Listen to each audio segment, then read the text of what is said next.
Schuman with CHAMP, and I want to thank you for this opportunity to testify against SB 254. As you know, there have been many bills introduced in both chambers this session that affect common interest communities and more particularly homeowners. None, however, have attacked or promised to be as harmful to homeowners as this bill.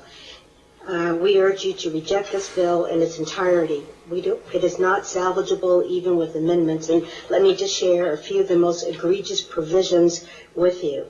Section 5, subsection 5, page 7 is very problematic.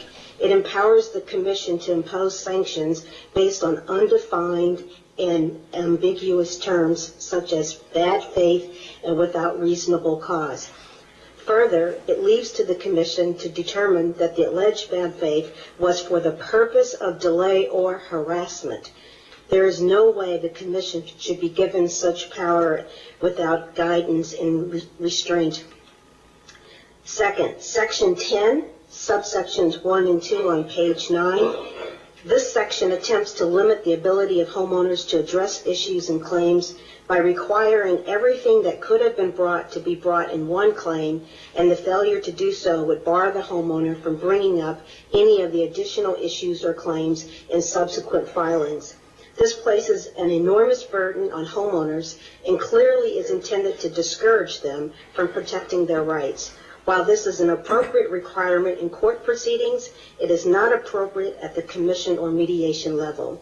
We are talking about homeowner claims, not legal claims. Do you really think that the typical homeowner is sufficiently educated in the legal process to understand how all issues may possibly relate to one another? To protect their rights, this bill would require homeowners to actually hire a lawyer for any minor or basic claim they want to file to ensure that they have covered all possible issues. The cost of retaining a lawyer for that purpose will make it impossible for many homeowners to protect their rights. Is that what the Senate really wants to do?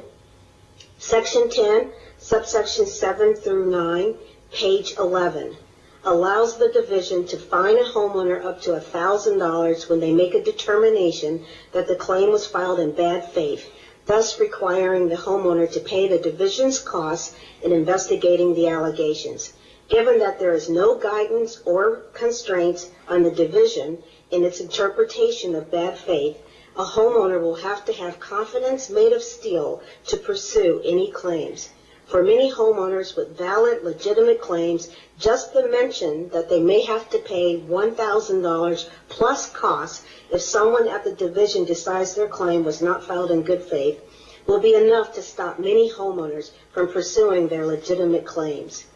Section 16, subsection 3, page 16.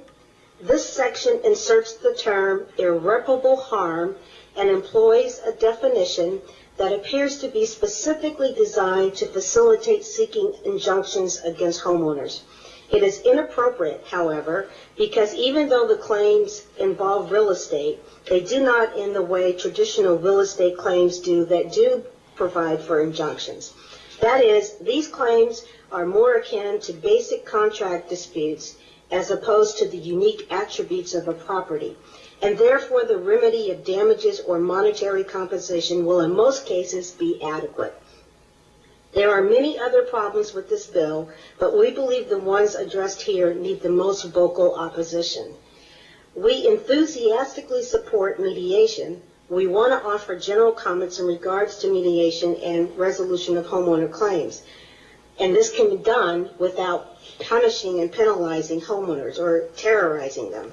We want to see the laws amended, including NRS 38, to allow homeowners to utilize neighborhood justice centers in Clark County and the Reno Neighborhood Mediation Center that Senator Carrillo mentioned earlier, to mediate claims and disputes. Both of those centers provide that service at no charge to consumers now. So why should we insist on making homeowners pay very expensive fees to utilize NRED mediators and arbitrators? We hope it's not because someone is trying to discourage them from protecting their rights. If they have a 76% success rate, we should jump on that bandwagon instead of trying to recreate the wheel. If mediation proves unsuccessful, we want the laws amended to allow homeowners to go to small claims court if they otherwise meet the jurisdictional requirements. At that court level, homeowners can have their day in court and typically will not have to spend thousands of dollars to do it. Finally, if the parties are not satisfied at the small claims adjudication, then they should be allowed to go directly into state court. These alternatives we are proposing will speed up the resolution of homeowner claims while reducing costs at the same time, and it will do so without disadvantaging any of the parties. To recap, this bill assaults homeowners with enormous hurdles and expense to protect their rights. Do you want to be the senators that bring such profound harm to homeowners who simply want to exercise their rights to protect their American dream, their home? Similarly, there are many cost-effective alternatives to fulfill the ADR objectives expressed in the current law. We urge you to consider allowing the utilization of these alternative and cost-effective resources. Thank you for the opportunity to share these remarks. I am happy to answer any questions you may have. Thank you very much, Ms. Schuman. So I just want to, a couple of the points you brought up that I wanted to make sure I understood correctly. In, I think it's section 5, subsection 5, if I'm correct. You're concerned that might have a chilling effect on folks filing complaints because they'll be afraid that they'll be sanctioned. Section 5, subsection 5 isn't the one about the chilling effect. That's the one where it contains these ambiguous terms, bad faith and reasonable cause, that the commission will be able to interpret without any constraint.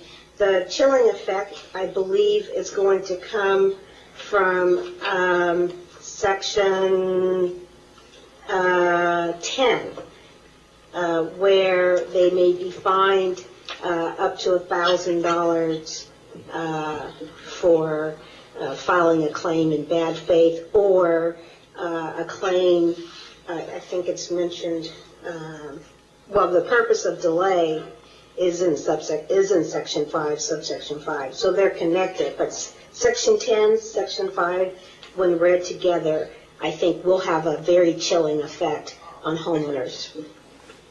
Thank you. In section 10, can you just guide me to that $1,000 penalty? Because I'm trying to find it here in the bill. Oh, it's sub 8. Sub 8. It's okay. 8, yeah, on page 11. Okay. 8A. Okay. And B, it's $1,000 plus the division's investigative costs, which is some unknown number, which could be very, very large. Okay, and then the last $1,000 might be the cheap part. Okay, thank you. And then the last point you brought up that stuck in my mind was when the mediation's unsuccessful, I guess you'd like to see an option not just for arbitration or going back to the division, but also for someone to be able to go file a claim in state court. In small claims court. Small claims court, okay. Yes. Thank you for your testimony. Mr. Carrillo, Mr. MacArthur, any questions for Ms. Schuman? No, thank you for your testimony, Ms. Schuman.